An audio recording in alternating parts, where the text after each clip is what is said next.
দেখুন কি অবস্থা, এখান দিয়া ঠিক ছিল, এরপরে সবাই রং সাইডে চলে আসছে। এখন এই গাড়িগুলো কিভাবে যাবে?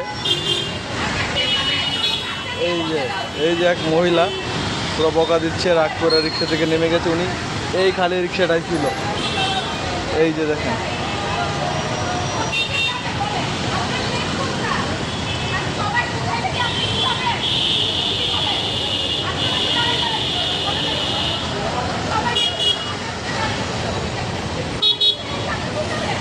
উনি বলতেছে সবাই ঢুকাইলে আপনি ঢুকাইছেন কেন? বলতেছে যে সবাই ঢুকাইছে তাই। এখন বলতেছে সবাই ঢুকাইলে কি আপনি ঢুকাবেন কিনা? কি একটা বাজে অবস্থা।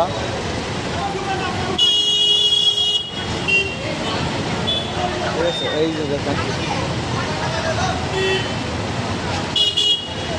কল্পনা করা যায় সামনে সম্পূর্ণ গাড়ি, প্রায় 1 ঘন্টার উপরে এখানে এই অবস্থায় আছে। হ্যাঁ, সামনে গাড়ি, সামনে মেইন রোড, আর এটা একটা গলি, ব্যাটারি গলি।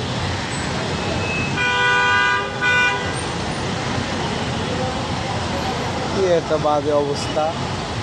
সব পুলিশ তারা তো কর্মবিরতিতে গিয়েছে। খুবই আসলে মানুষের দুর্দশার কোনো শেষ নেই। ছাত্ররা অনেক চেষ্টা করছে, কিন্তু আজকে গাড়ি অনেক বেশি নেমেছে, এই কারণে আর কি আজকে কন্ট্রোল হচ্ছে না। হ্যাঁ, এই হইল কি অবস্থা।